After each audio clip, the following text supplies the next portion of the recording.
Hello and welcome to Find Your Freedom, a podcast dedicated to helping you truly find freedom in all aspects of life. Join your hosts and their expert guests as they share practical tips and strategies for finding more freedom in your life. It's time to take control of your life and create the future you want. Let's find your freedom. Here are your hosts, Lenny the Boss and Omid Rad Investor. Boom, boom, boom, boom. Welcome back to another episode of Find Your Freedom with Brother Omid and Lenny the Boss. Now, before we get into our next friend guest, which is, I'm telling you, you do not want to miss this one. We also have a freedom kit for you. You know we have to look out for you. And it's easily downloadable. You just go to www.findyourfreedomrei.com/freedom kit. Yes. Once again, www.findyourfreedomrei.com/freedom kit. Go there, download it. Believe me, it changed Omid's life. It changed mine. It will absolutely change yours. So now, our next guest, which we consider friends here, man, she's been featured on every major network, ABC, NBC, Fox, CBS. Man, she probably been on HBO and every other network as well, right? You know, she's also a major contributor to the Hospitable Host 2 book, right? She grew her portfolio, all right, over $7 million in less than 3 years. Can I get a badass for that, right? One of her major goals is to empower over 1,000 women to be more real estate investors. Man, she owns a management company. Listen, before I even continue on, we just gonna bring her on. Leslie, how you doing? How are you? Hey, I'm doing great. How are you all? Oh, man, fantastic. You know, we love to have you. So for the listeners, if you could, just give a little background to yourself, I should say, and then let's jump into some of your fantasticness after that. Awesome. Yeah, well, thanks for having me. Leslie Ann Morris, born and raised in Northern California, career banker, commercial banker, corporate banker. Dealt with really high-profile clients pretty much all down the state of California for about 23 years. Ended that career in 2022 once I started in this real estate game. Just had this, shocking moment like we all do that gets us started in investing. And that was really not that long ago, 3.5, 4 years ago for me. And it allowed me to quit my job. It allowed me to travel more. It allowed me to form Josh's Cabins, which is the management company I own, and then also now invest in the Smoky Mountains, which is a passive system for other people who want to stop trading their time for money.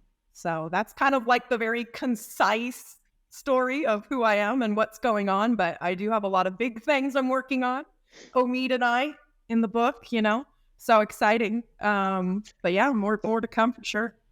So Leslie, I'm going to interrupt you there. So a little background, BPCon, I just, you randomly just sit by people. And I guess Leslie and I were part of the peanut gallery and we were just chatting, and Tony and Ashley Kerr, they were up on stage. And, at some point he kind of pointed out that we were being too loud to the whole audience. So I just thought that was funny. So that was my introduction to Leslie.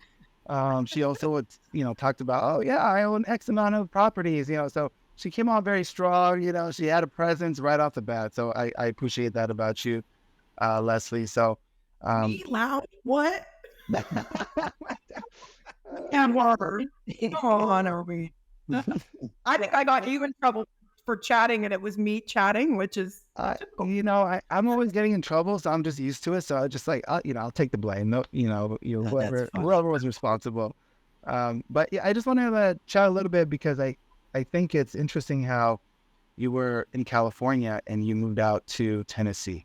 So walk us through your thought process around that, because a lot of people will be very scared to do that, or they're tied to home. So you're in NorCal, you use the word hella, then you come to SoCal, and you're like, dude, or bro, and then now you're in Tennessee. So is there a different lingo there? And like, walk us through that whole process. Yeah, well, I still stand out here.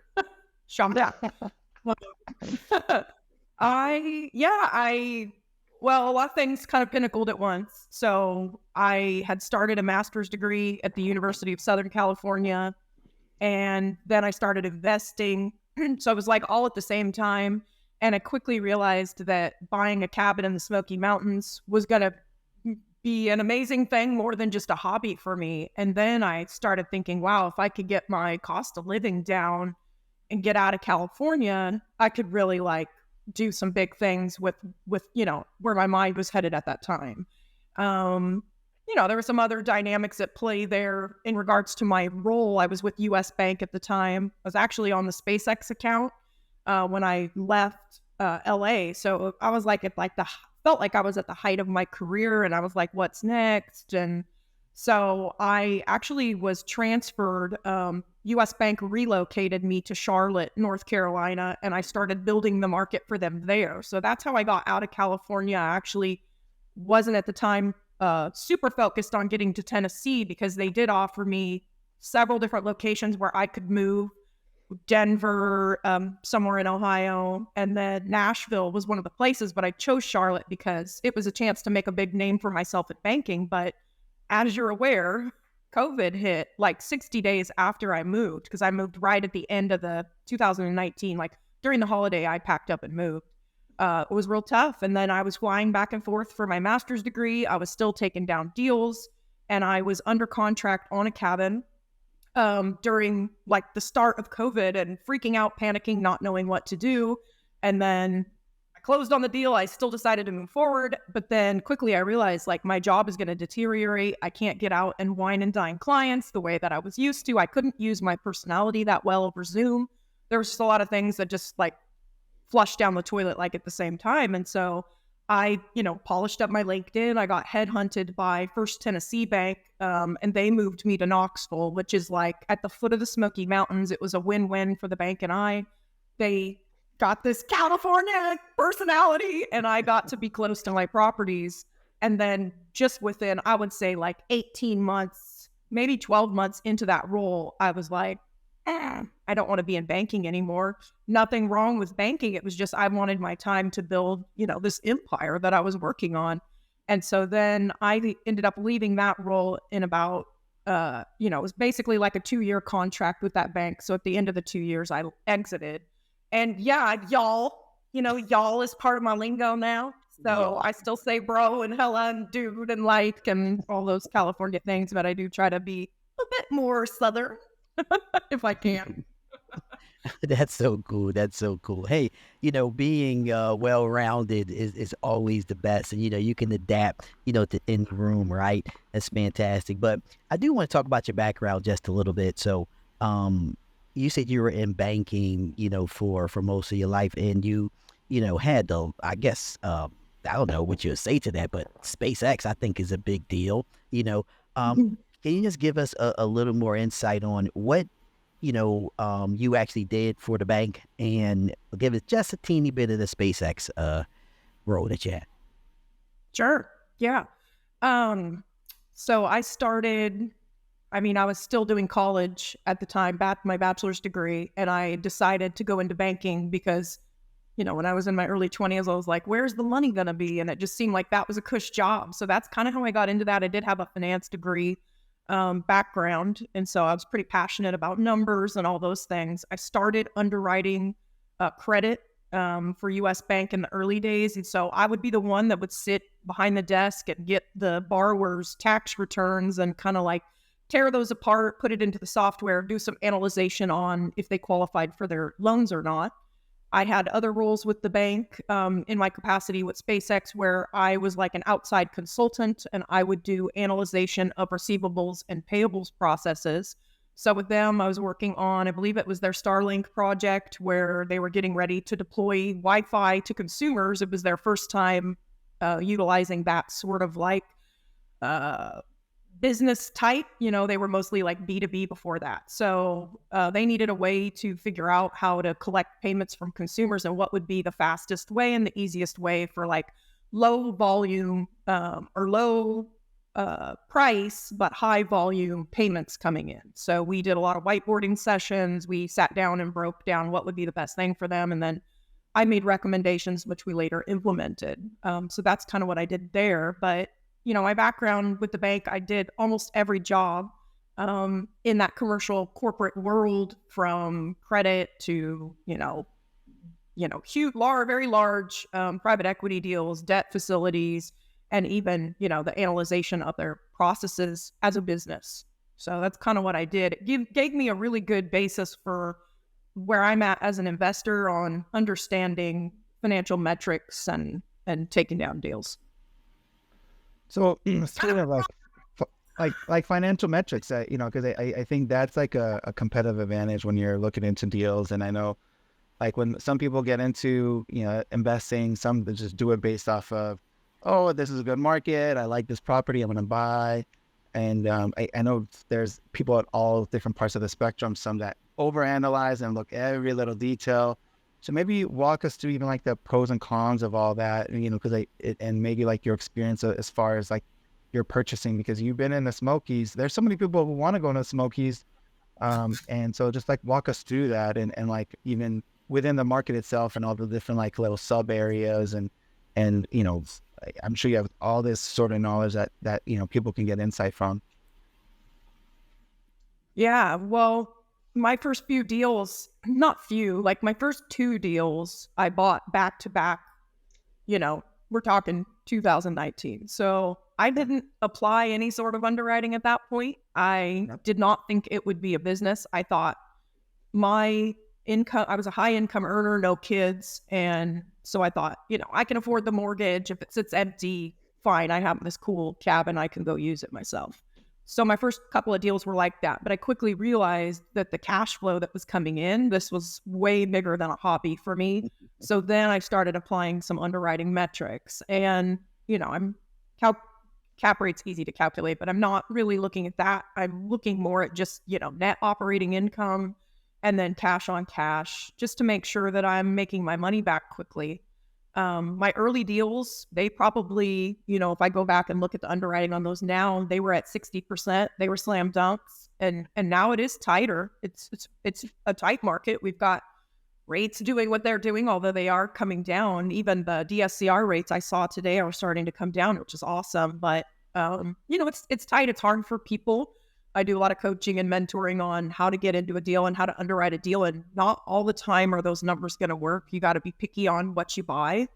In a nutshell, we target Sevierville, Pigeon Forge, and Gatlinburg. Those are the 3 prime areas. And even within those areas, there's non-optimal properties. There's non-optimal locations. So we look at something that's close to a major tourist attraction within like a 20-minute drive. So you don't want it to be so far out that people are kind of like trapped in the woods, and you don't want it to be, something that's dilapidated. And if it is, you need to have a keen eye for how to, flip the property or put additional money into the property in year 1 to get it up to where, some the rents can be subpar if you just buy a dusty cabin and you turn around and put it on Airbnb. That's not going to work anymore.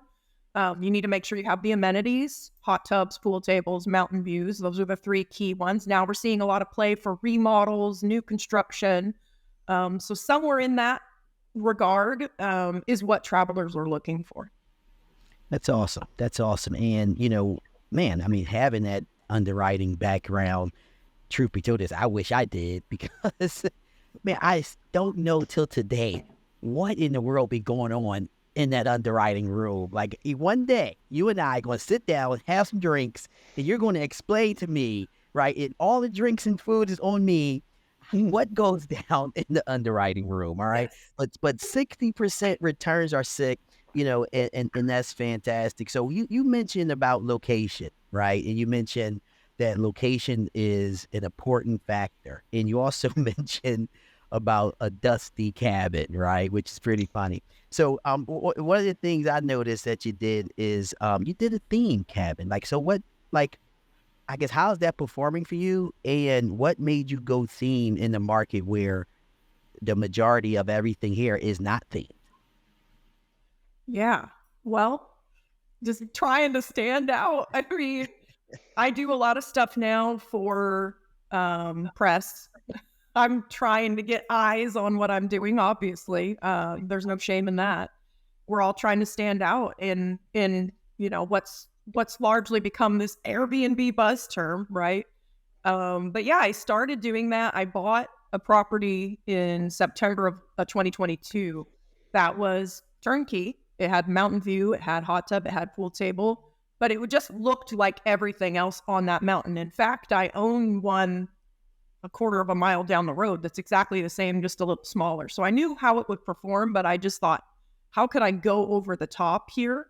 And I, by all means, didn't put a ton of money into that one. I think I spent like $3,500 or maybe even as much as $5,000. And we added like a whiskey theme to it. We did whiskey barrels. We did like a mini bar, mini fridge area, and just tried to make it feel like you're in this special place.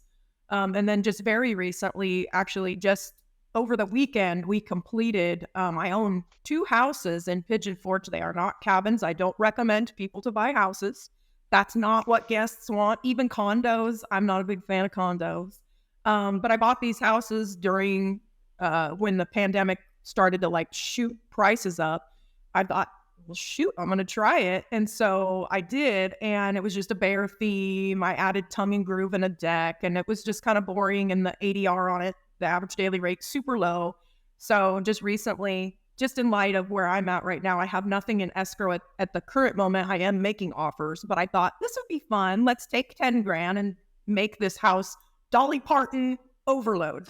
And, we blew the budget out. I'm still calculating exactly where we came in. I think we ended up under 20 grand, but still, I mean, that's pretty good for what we were able to do. And we just went over the top on this house. And just yesterday, Pigeon Forge, their Instagram page, I think they have like 70 or 80,000 followers. They reshared the house.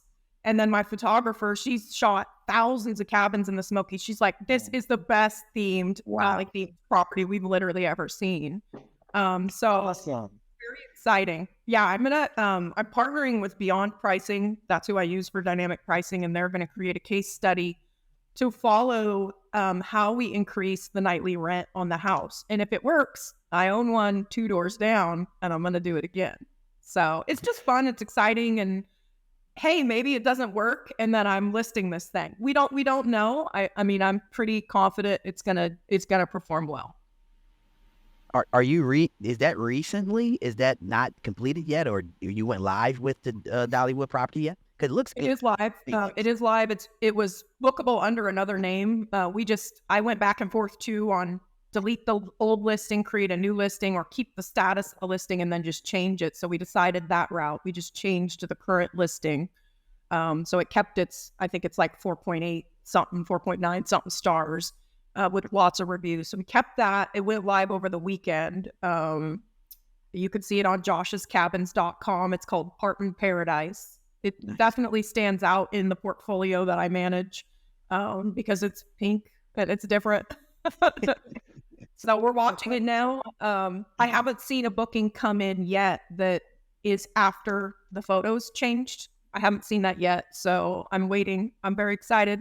You'll know the moment it's booked because I'll put it everywhere. But we did have guests coming in. And in fact, this is a funny story because one of the guests coming in, I think tomorrow, is the previous owner of the house. So they booked their own house. That's pretty interesting. I'm like, did you let them know it's not going to look like it used to because they might not like it?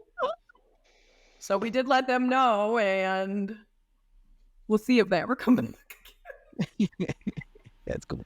I think I love that you took a chance on the Dolly theme, right? Because when you think of Smokies, you think of Dolly Parton. So I think that's great. I'm surprised there's not as many themed Dolly, I guess, cabins as there should be. There should probably be more, but it's good that you jumped on it. And for the budget, it sounds like it'll translate well into the ADR. So how do you even coordinate for like the local, Tennessee to even do you reach out to them, or what's like the process with that? Or is it just like they just kind of reach out to you and just found it? And then even Beyond Pricing, that's really cool. Like having a case study done. How do you even coordinate something like that? Because I think that's really awesome, because I think there's a lot of operators, they purchase something and they're constantly kind of playing with like little levers to see, does it change anything? Does it not? Oh, this was a waste of money. I should have spent it on this. But hey, this worked out really well. So how do you even coordinate all those things? Because I think that's really awesome how you did that. Yeah, I missed the party with the fart. I missed the fart. I missed the first part. Oh, sure. Oh, just like how do you even coordinate that? Like just run pricing or even like the Tennessee, how they reposted like the dolly pictures for your cattle. Oh, yeah. Yeah, well, we tagged them and everything. So we have the State of Tennessee Department of Tourism Board, Pigeon Forge. There's a bunch of them. I have social media employees. I have 2 of them.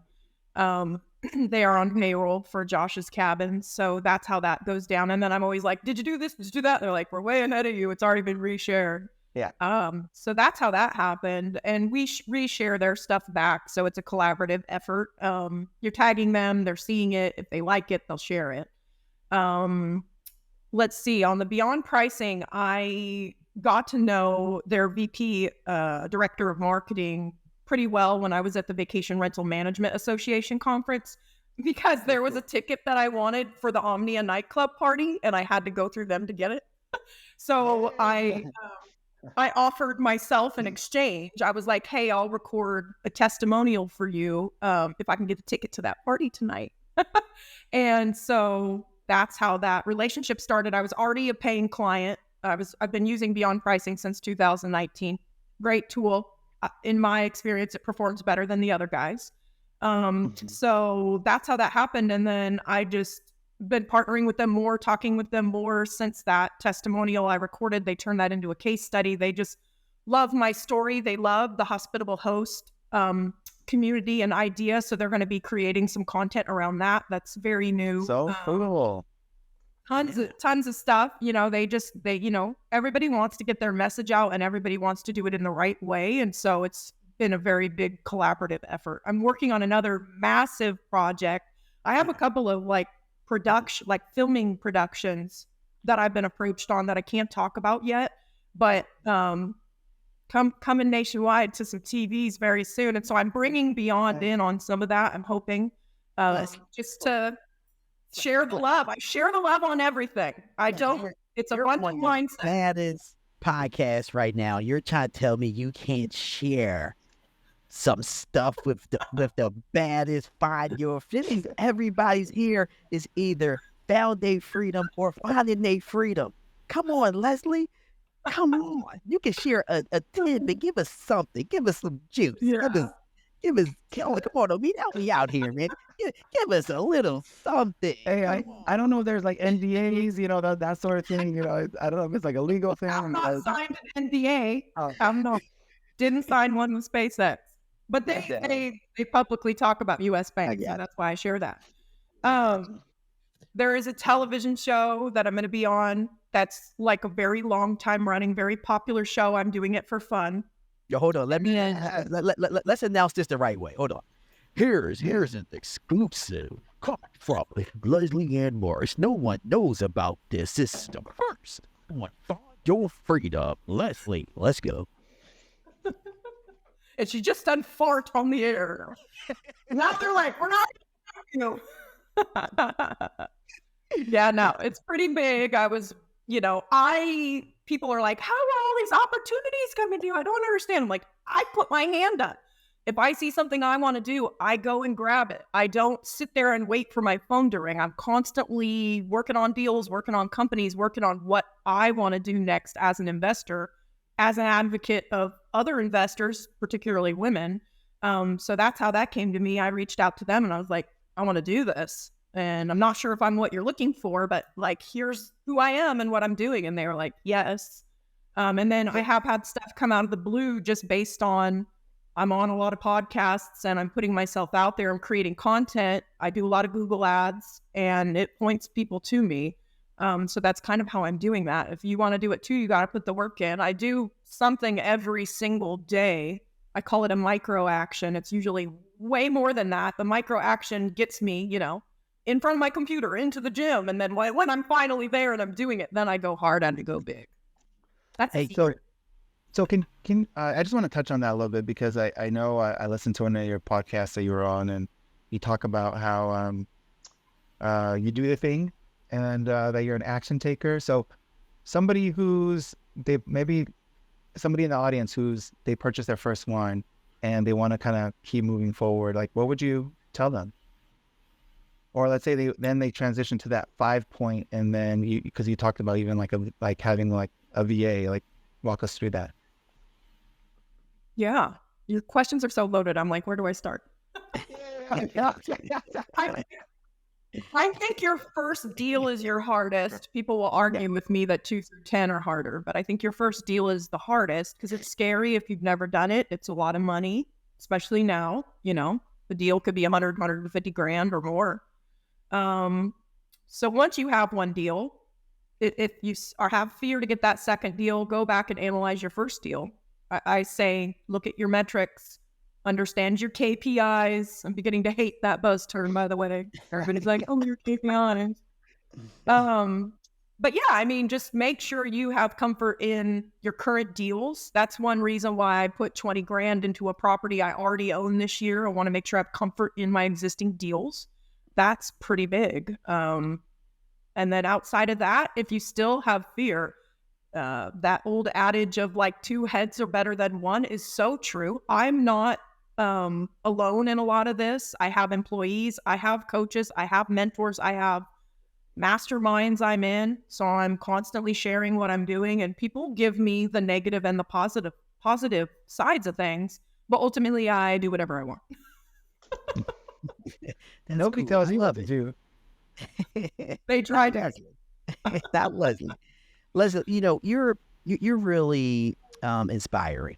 And, I'm going to share just some things that you mentioned because I think it's really that important for the listeners really to get out of it. One of the things you mentioned is that you take action every day. Now, one of my mentors told me that you should do something on your business every single day.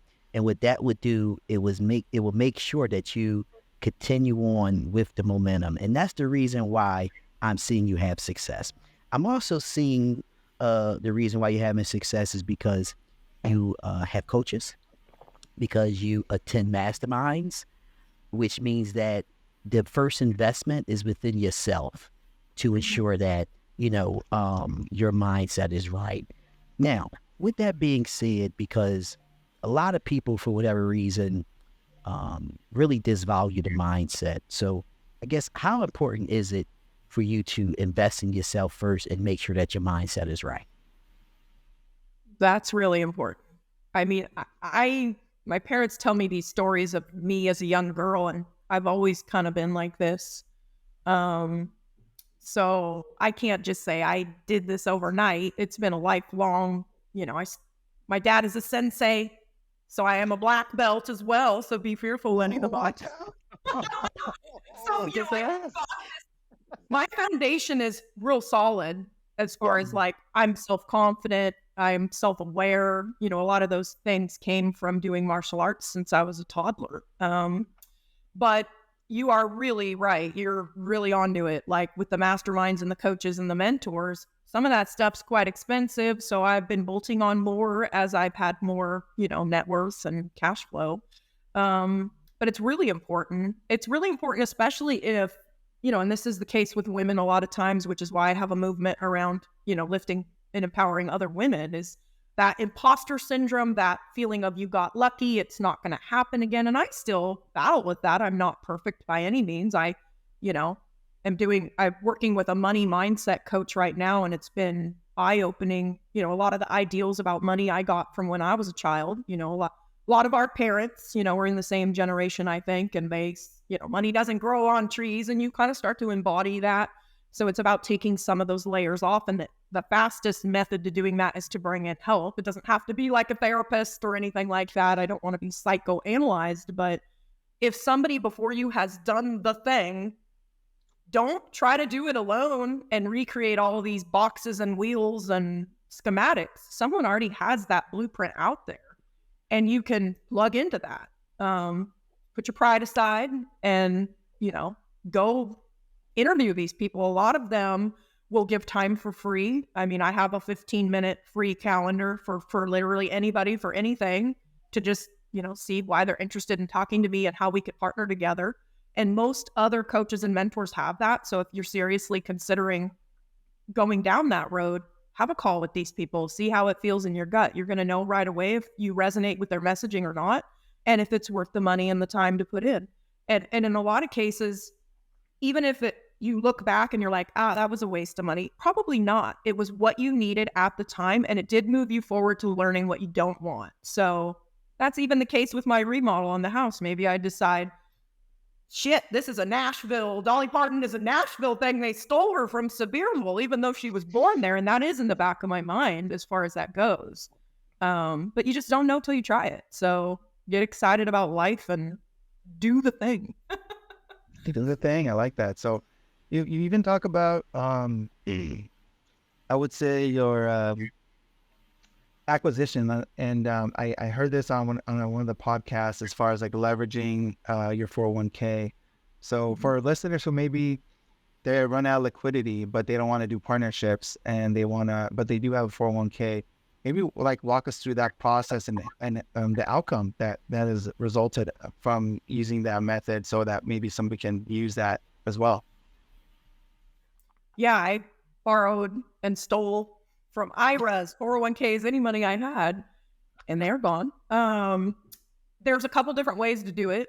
So the way I did it might not be for you, but with my IRA, I just closed it and took the money out and paid the tax penalty. That allowed me to get my 2 first deals. That was the biggest step. If I wouldn't have taken that step, I never would have started when the prices were right. So that was worth every penny, every tax penalty, for me, that was worth it. And then when I left US Bank and went to First Tennessee, I had a pretty large 401k. And at that point, I was like, do I roll it over to this new bank, or what do I do with it? And I ended up doing a self-directed IRA, which is really popular. And I know a woman, if you need help with that. And so what I do with that pool of money is I invest in primarily women-led multifamily syndications. It's a whole different pot of money. There is strict rules around self-directed IRAs, though. You're not going to be able to do a short-term rental. It's going to be real hard because you can't ever go into the property yourself. You cannot self-manage it. There's a lot of restriction. So Tom Wheelwright, I was in a closed session with him. He is CPA advisor to Robert Kiyosaki, Rich Dad, Poor Dad. And I was in a closed session with him, a small group of women in a mastermind that I used to be in. And he was like, flip the script on 401k. He basically was saying, cash it out. Don't roll it into a self-directed IRA. Just cash it out, pay the tax penalty, and go do whatever the hell you want with real estate. And I wish that I would have went that route. Now, I don't wish, because I did it the way I did it, and it's fine. It's working. But if I would have done it that way, I could have probably got 1 or 2 more deals, and my portfolio would be larger now as a result. Don't take my word for any of that. I am not certified to give that knowledge, but do Google Tom Wheelwright, and you'll find, he's got a lot of data out there on it. So just to kind of give perspective to some of our listeners, like give an example of like the 2 that you purchased, like purchase price versus like the equity that's already built in these 4 years, because I think that will put perspective of like, hey, I invested 100,000, but now that 100,000 is like 400,000 in each one, or whatever it is, like just so people can kind of understand that. Yeah. So at that time, it was mid 2019. So prices were much, much lower. I ended up taking out like $50,000 or $60,000, and I was able to get 2 properties. I did a 10% down second home loan. So I used 30 grand for the first cabin. And then it's really the flagship of my brand today. It's absolutely amazing mountain views. And then the second deal, I put the rest down. So that one, I think I put 15% down, and it was like 250, or no, that one was really cheap. It was like 199, this cabin. It's in Townsend, so it's a little bit out of where you want to target. But so I was able to do that. And then just not very recently, I restructured the debt on those and took a ton of cash out because they appreciated tremendously. So that 60% cash on cash deal is not 60% anymore because I did redo the loan on that and took a bunch of cash out. And that allowed me to buy like, I think 1 or 2 more, because I did that like a couple years ago. And then I just restructured the debt on the other one. And that money is sitting right now. That money is waiting for me to find a deal. So it really allowed me to continue to scale in a tremendous way. To your point, I have no partners in any of my deals. I own them all 100%, just me. And I have, I guess I have 11 short-term rentals. I am building a cabin also, so that'll be number 12. And then I own some other properties in that portfolio as well that are short-term rentals. But it's, when you look at like the progress of the real estate transactions, if I wouldn't have taken that first, IRA withdrawal, none of this would really be possible. I would have been waiting until I had 50 or 60 grand, and who knows when that would have been. Yeah, you're right. And you're right. Now, before we get into, because I do want to cover, your mission of helping, over 1,000 women, but I do want to stay with this 401k just for one more minute. So when you were looking at your IRA and look at your 401k to take it out, and this really kind of to help the listeners, give them kind of some type of baseline to review. Was there any type of returns that you were looking at? Like, what was that factor? Like, like right now, they say, hey, you average anywhere from 8 to 10% on your money in a 401k. Was there something you say, hey, if I can earn 50%, I'm sorry, not 50, but 20% or anything like what metrics did you use to say, I'm going to pull it out and not just continue to receive your 8 to 10%? There were no metrics. But to your point, I did, I think when I did that, the cash on cash was huge for those first few deals. I don't know what the IRA was making. I just felt like I wasn't in control of my retirement. And now I am, because my retirement is these properties. On a podcast, one of the hosts said to me, he's like, it doesn't sound like you robbed your retirement. It sounds like you reinvested it into a different asset class. And I'm like, oh, I love that. I need to stop saying that I stole my own money, because I really just put the power back into my own hands. So, and that, the market with stocks and all that is just a shit show at the moment. So it was a good choice. And, yeah, that makes a lot of sense. That makes a lot of sense. But I guess, hey, man, tell us, man, you have this big mission, right? Because for whatever reason in the real estate space, when it comes to women, it seemed not to be a lot. So I guess, what is your reasons why on that? And then why did you pick this mission to empower over 1,000 women? Yeah, my mother always is pressuring me. She's like, what's your goal here? Are you trying to get 1,000 cabins? So when I really thought about what my goal was, I was like, I have the American dream story, and it resonates with a lot of people because they want it too. So how can I lift others up through this? I needed an impact mission.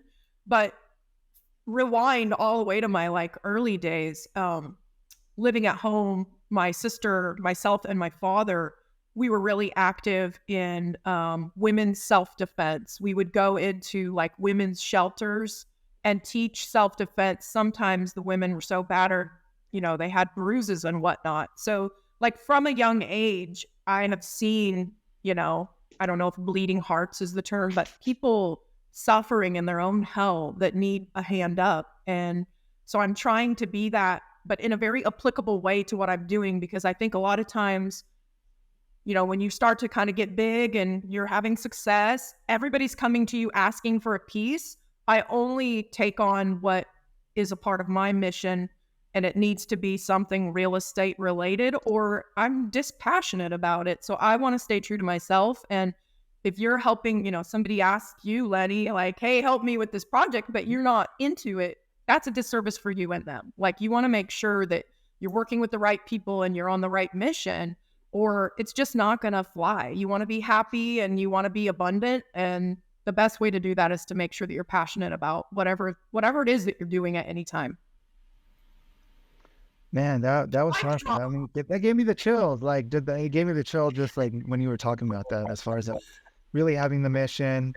I think that really will, drive the passion, and, you will only have limited time. So just making sure that where you're spending your time, it makes sense. So, I think like you said, there's so many things that get thrown at us, that there's a lot of opportunities as you become successful, and how do you pick and choose, and if it aligns with your mission, I mean, that's powerful. So maybe talk about a little bit more about that, and like kind of like where you are in your in that journey, and where do you see yourself as far as like just helping others, or just kind of assisting, women in the real estate space. Yeah. Well, I get a lot of calls usually after podcasts. I can't answer my phone. I'll have to screen it, but I do have the free calendar link. It's in my link tree on Instagram. So anybody can get me. But yeah, I mean, right now it's on a one-on-one basis. I have a call actually later this week with a woman that I met in the Bigger Pockets forums, that needs some insight on something she's doing that's like a subservice to investors like myself. So I take on those kind of things, just to keep putting myself out there. I have an idea for a book. I am writing a book, but I have an idea for another book that's around, women's empowerment. I'll be speaking at Multifamily Investor Nation about this exact topic. Like, what's the statistic on women as investors, and why is it that way, and how can we change it? And it's going to be some mindset stuff. So I'm just doing anything, again, that aligns with the mission, that makes me passionate about what I'm trying to do. But I talk about it a lot because I hope that if others hear about it, they will take on a very similar mission. I mean, the statistic is 31% of investors are women. And then the other statistic is that, 90+% of wealth is created out of real estate. So that's where the disparity lies. That's what I'm trying to carve into. I mean, you see a lot of like husband and wife investors, but it's typically led by the husband, with the women like decorating the place. So women are in the space, just not in the capacity that I'd like to see. I don't know a lot of other women by themselves doing something on a scale that I'm doing. And that's not my ego talking. It's my passion to say, why is that like that? How can we change that? So working with a couple organizations on some other things that we might roll out in regards to webinars. Also considering doing particularly a women's mastermind around the subject. But I have so much going on that it's like, as it comes up, I'm focusing on it. So if anybody out there has any ideas, call me. Yeah, that's fantastic. That's fantastic. And I love it. I love the passion. You can hear it, and when someone's genuine. It's not something you can hear, you can actually feel it. And honestly, ever since I've met you, talking to you now, that passion is totally there. So let me ask you a question. So what does find your freedom means to you? That's so powerful. And you told me you were going to ask that. Like, file back here. I'll think about it later. I mean, freedom is different for everybody.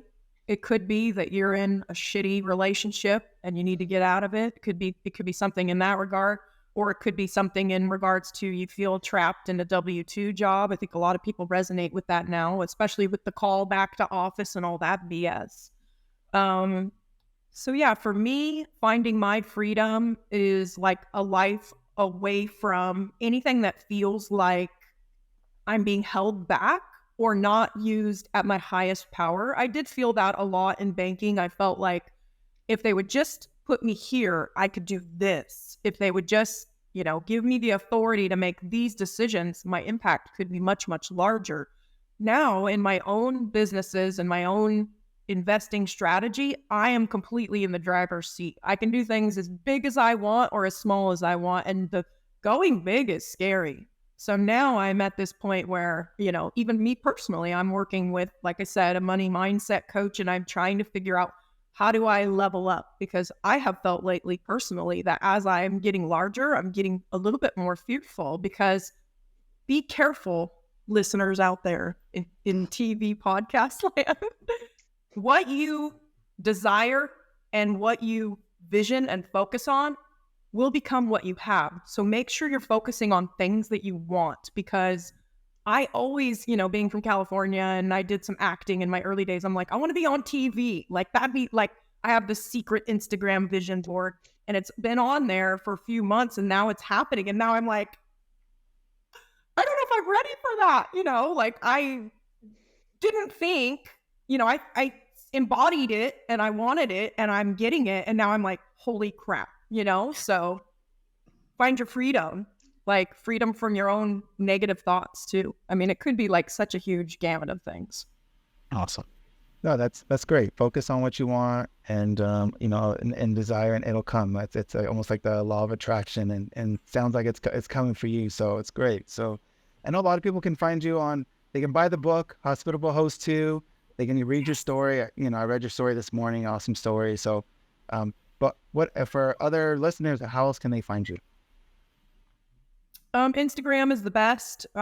Pretty much that's where everything is centered. I do have my own website and all these other things, but Instagram is at leslie.ann.morris. And then from there's a link tree, which links out to everything I've got going on, everything that's coming up, and where you can learn about Josh's Cabins, Hospitable Host 2, and I'll slowly start sharing as I'm able to about some other stuff that I'm working on, all in the Instagram world. Awesome. Thank you.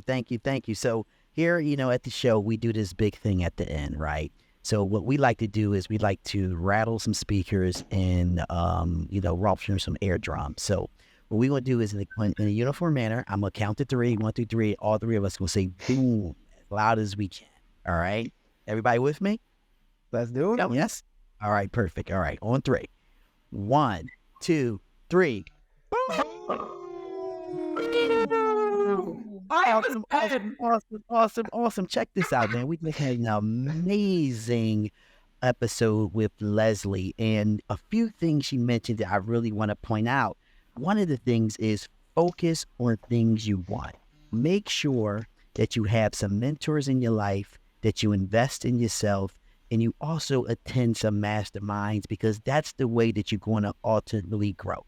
Now, here at Find Your Freedom, you know that we ultimately need to help you. That's just Omid and my disposition here. So with that being said, we have an easily downloadable for you to help you, and you can go download it at www.findyourfreedomrei.com/freedom kit. That's right, www.findyourfreedomrei.com/freedom kit. Now, we want to bring more and more episodes like this, so we need you to listen to this episode, leave an honest 5-star review, but also make sure you share this. Share this with your mother, your brother, your sister, your cousin, your aunt, your uncle. Share it with all your coworkers, the ones you like, the ones you don't like. Share it with just everyone in your contact list. So with that being said, until the next episode of Find Your Freedom, talk to you soon. Peace. Very cute. Thanks for listening to Find Your Freedom. Be sure to subscribe wherever you listen to podcasts. While you're at it, please help us spread the word by leaving a rating and review and sharing the podcast with friends, family, and colleagues. Until next time, get out there and find your freedom.